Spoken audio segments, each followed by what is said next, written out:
Nobody cancels plans and feels relieved by accident. Your phone buzzes. Someone's asking if you're still coming tonight.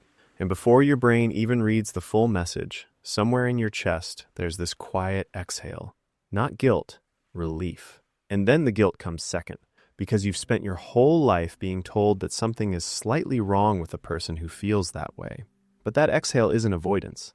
That's your nervous system finally getting what it actually needs. If you're someone who genuinely loves being home, not because you're scared of people, but because home is where you feel most like yourself, this video is going to explain you in a way nobody ever has. Not fix you, explain you. Here's what most people get completely wrong about this.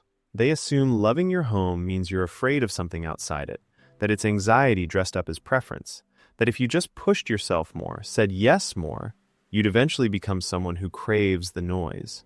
That's not what's happening inside you. This isn't about being introverted or shy. It goes much deeper than any of those labels. It's about how your brain was literally built, how it processes stimulation, recovers from the world, and what it genuinely needs to function. And once you understand that, a lot of things about yourself are going to start making a very different kind of sense. But here's what's fascinating. Somewhere along the way, culture decided that busy meant valuable, that social meant healthy, and staying home became something you admitted quietly, almost apologetically. I didn't really go out this weekend, like a confession. For most of human history, home wasn't where you went when you had nothing better to do. Home was sacred. The idea that constantly leaving it is somehow healthier, that's not ancient wisdom. That's a modern invention. And there's a word for what home actually gives you. We'll come back to it. Because this isn't personality. What happens when you walk through your front door and feel your shoulders drop? That's biology. Your brain has a system called the reticular activating system, your stimulation filter. For people who love staying home, that filter runs at a higher sensitivity. It lets more in, processes more deeply, which means the same Friday night that leaves someone else energized leaves you feeling like you ran a marathon in your dress shoes. Picture this. It's 7 p.m. You just got home. Nothing dramatic happened, just people, noise, small talk, the low hum of existing in public. And the moment the door closes behind you, something shifts. Your breathing slows without you telling it to. The tension you didn't even know you were carrying starts releasing. The silence isn't empty. It feels like something being handed back to you. That's your autonomic nervous system shifting from sympathetic activation back into parasympathetic rest. Home isn't where you escape the world. Home is where your nervous system finally stops working overtime. And here's the part that hits differently. This didn't start recently. Think about the kid you were. Maybe you had a room that felt like a whole world. Maybe you were fine with people, but the moment you got home, something in you unclenched, like you'd been holding your breath all day without realizing it. John Bowlby, the psychologist who spent decades mapping human safety, found that we all develop what he called a secure base. For children who are more sensitive to stimulation, that secure base often becomes a physical place, a room, a house, home. And the brain doesn't forget that. It carries it forward into every decade that follows. The children who learn early to find genuine comfort in solitude carry something into adulthood that's increasingly rare, the ability to be alone without being lonely. You didn't develop that by accident. You built it, one quiet afternoon at a time. Here's what the research actually found. Dr. Elaine Aron spent over 2 decades studying highly sensitive people, roughly 15 to 20% of the population whose nervous systems process the world with a depth most people simply don't experience. Not anxious people, not damaged people, people built with a finer resolution. And her research found something that stopped people mid-sentence. This trait shows up in over 100 species. It's not a malfunction, it's an evolutionary strategy. A 2021 study from the University of Amsterdam found that participants in quiet, familiar environments showed a 34% faster return to baseline cognitive function than those who socialized or stayed in stimulating spaces. And here's the detail that tends to stop people completely. Even the anticipation of returning home, just thinking about it while still out in the world, produced measurable reductions in cortisol. Your body starts recovering before you even get there. Now here's the plot twist. While most people need constant external input to feel regulated, your brain runs a completely different equation.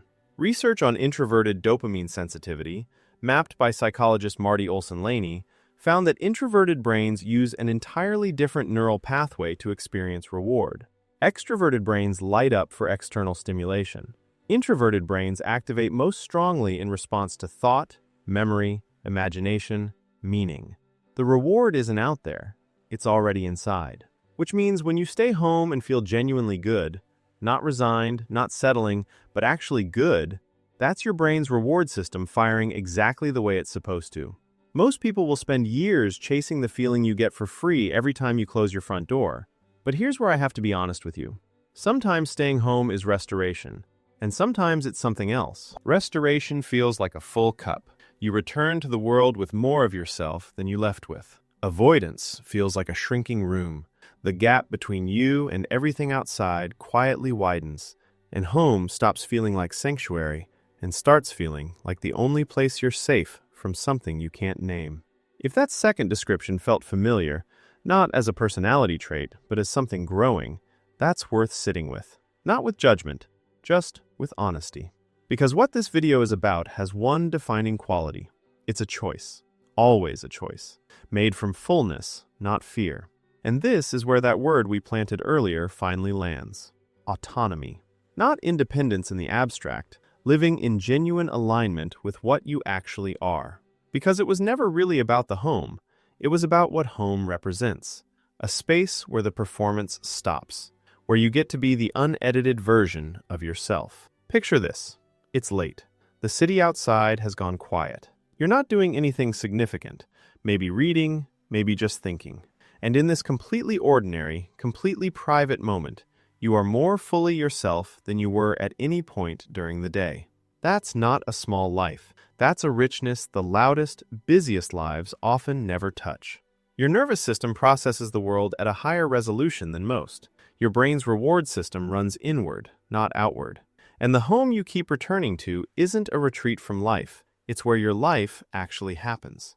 Millions of people share this exact wiring. They just never had anyone explain it without making it sound like a diagnosis. You're not antisocial. You're not broken. You're just wired differently. This was never really about staying home. It was about the kind of nervous system you have and the kind of world it feels most alive in. So the next time someone asks why you'd rather stay in, and you feel that pull to explain yourself, justify yourself, you don't have to. You know exactly why now. Stop apologizing for the life that actually fits you. It took a long time to find it. If this resonated with you, Unheard Psyche has another video that's going to hit just as hard. It's about the psychology of people who feel everything too deeply. The ones who can't shake certain conversations, can't explain why some things land so much heavier for them than for everyone around them. Click it. You'll know within the first 30 seconds.